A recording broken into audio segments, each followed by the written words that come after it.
right, yeah. This is an interesting thing. Well, to be honest, I clicked on this before. I saved this to do before. I just see Elon calling out Trump and saying that Elon wants to impeach Trump now. That them two was best of buddies a minute ago, and then the next thing he wants to impeach him. But then actually, the full title as well is that Elon's calling Trump out for being on the Epstein list. And to be fair, not just to Trump, but to the people on that list, it doesn't necessarily mean it was underage, like going to the island. But like that could have been provided for some people and not for others, if you know what I mean. It might, but ultimately, it doesn't really matter if you went there and slept with someone. That's basically human trafficking. So yeah, I thought it was interesting that I thought it was interesting that Elon's going after Trump. They, like I say, they was buddies, but also the fact that he's calling him out for the Epstein list, that's very, very interesting. So yeah, let's go. Mr. President, any response to Elon Musk claim about the Epstein files? Attorney General, any response to Elon Musk's claim? We're watching the relationship between the world's most powerful man and its wealthiest man devolve from a close alliance of convenience and policy agreement to really a petty schoolyard. This is the funny thing as well. Trump is not the most powerful man. Not to get all conspiracy theory, but he ain't. And Elon is not the richest man. They're just the ones that are out the front, the in terms of what the public know. Just saying. Playing out on social media before the world's eyes. Just 5 or 6 days after Elon Musk was in the Oval Office being feted by President Trump as he was leading the administration after more than 100 days working, trying to cut government spending on behalf of Donald Trump, who he helped elect to the tune of more than $250 million.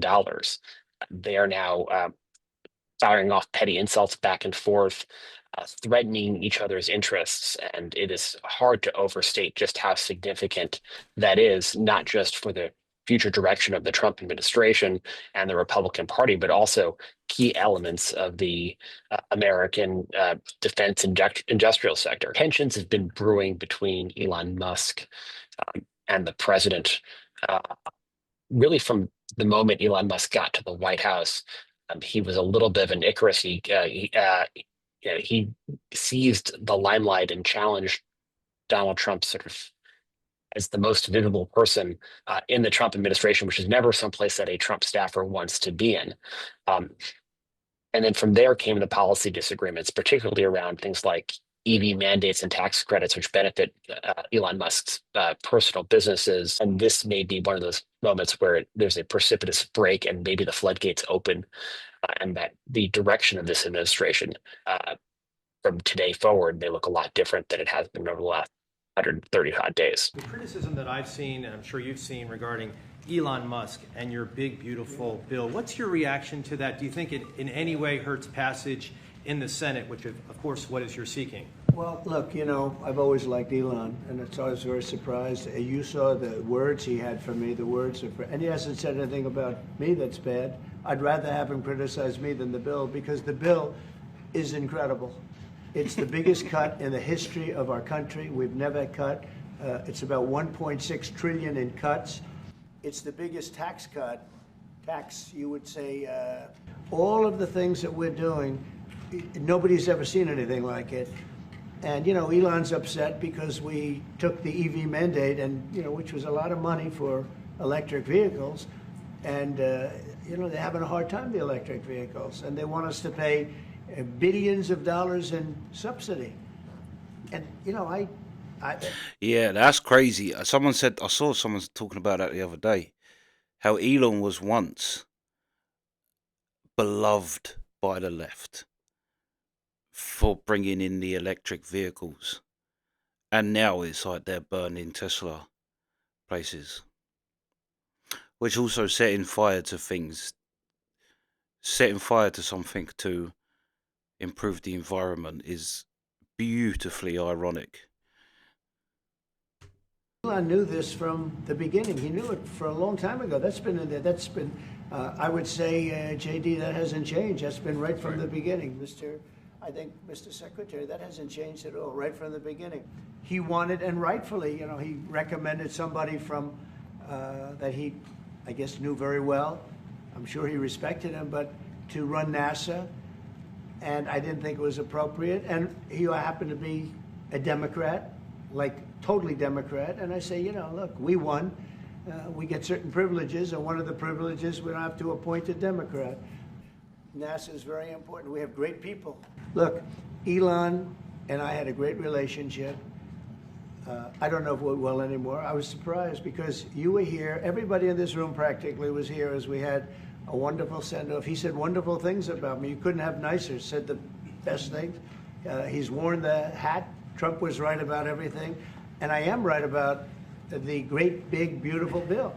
We call it a great, big, beautiful bill because that's what it is. And again, biggest tax cuts in history, biggest economic development moves anywhere.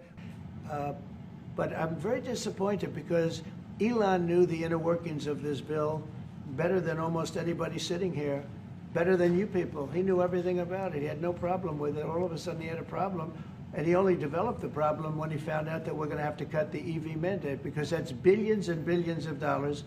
And it really is unfair. We want to have cars of all types. Electric, we want to have electric, but we want to have a gasoline, combustion. We want to have different. We want to have hybrids. We want to have all. We want to be able to sell everything. And when that was cut, and Congress wanted to cut it, and if you saw the statements he made about me, which I'm sure you can get very easily, it's very fresh on tape, he said the most beautiful things about me. And he hasn't said bad about me personally, but I'm sure that'll be next. But I'm very disappointed in Elon. I've helped Elon a lot.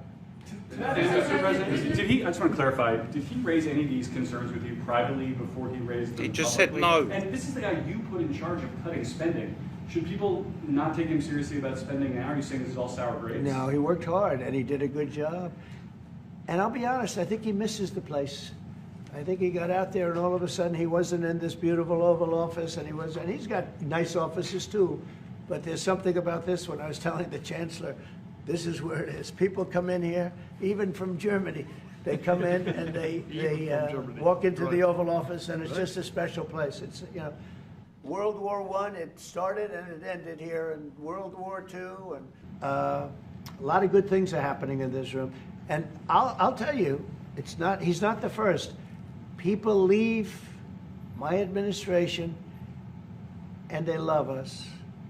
And then at some point they miss it so badly, and some of them embrace it, and some of them actually become hostile. I don't know what it is. It's sort of Trump derangement syndrome, I guess they call it. But we have it with others too. They leave, and they wake up in the morning, and the glamour's gone. The whole world is different, and they become hostile. I don't know what it is. Someday you'll write a book about it, and you'll let us know. For generations, this institution has served as a powerful voice for the brave men and women who risk their lives to protect communities all over our country. I'm also deeply grateful to the National Fraternal Order of Police for its resounding endorsement of the one big, beautiful bill, which is moving along very nicely with great support. It's a great bill. It's a bill that's going to cut taxes more than any bill we've ever put in the history of our country. It's going to cut costs and expenses by $1.6 trillion, which is the biggest cut in expenses ever. And it's going to do so many other things. Our country is doing record business right now. Record investment is coming in. Close to $15 trillion is already committed to come in for building new plants and factories. AI is big. Apple's investing $500 billion plus. They're all coming in. It also includes the largest investment in border security in our nation's history, equipping law enforcement with the tools to stop the invasion. I built a lot of wall, hundreds of miles of wall. Now we're going to build some additional wall where we feel we probably should build it after a little trial and error. And we're going to end up building more wall than even I built, and we built a lot. So I want to thank you for your support, and now let's get the bill passed. We want to get it passed through Congress without delay. In everything we do, we will give our police the respect and the protection and all of the resources that you need. I did that, as you know, nobody wanted to do it before me, where I gave you the military equipment that was excess. They called it excess military equipment. You know that very well. I think every one of you benefited by that.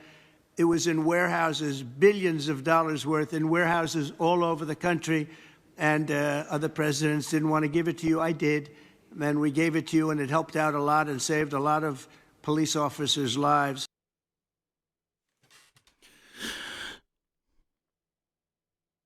Yeah, Trump is really good at the public thing. He's really good at that. Even Big Beautiful Bill, freebies, alliteration, things like that.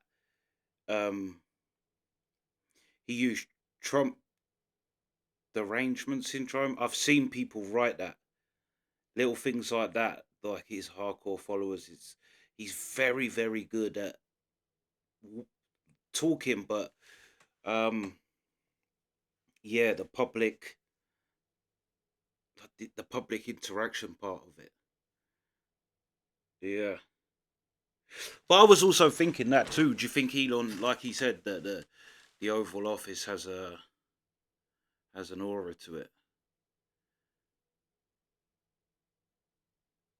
Do you think Elon's got his eyes on that, or do you think it is over the electric vehicle cutting that all up? I don't know actually. Like I say, I don't know whether that would upset the left now or not, because like I say, at one point the left was really on the side of Elon, and then now they really aren't. But then they might be now that he's going after Trump. But yeah,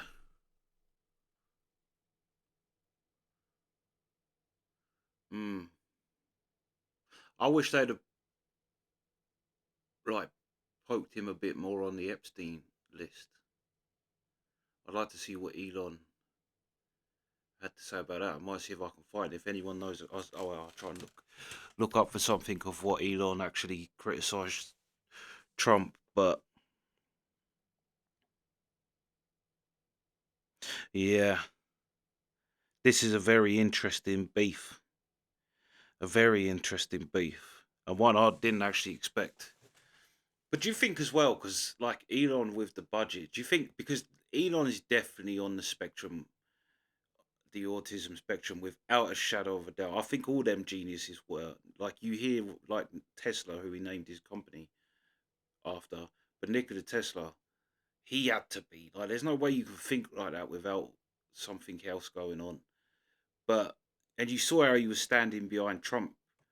Like he's such an awkward, and there's definitely something going on. He's so on the spectrum. But do you think his being on the spectrum, like giving someone like him the budget, that he will literally just see it as like kind of emotionlessly? I don't mean that as in autistic people are emotionless, but like kind of a detached, where it is literally just the most logical things, and he can be like probably more brutal because he's literally just thinking of the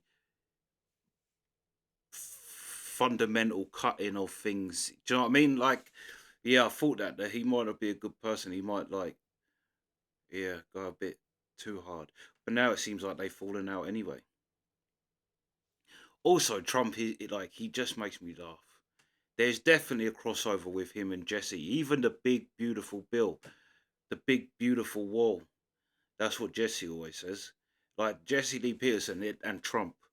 Once Trump's out of being president, he should team up with Jesse and they do a show together. That would be comedy gold.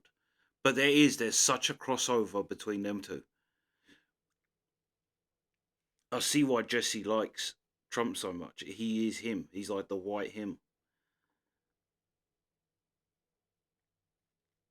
But yeah, I thought this was a very interesting beef. But yeah, that's the reaction. Sweet.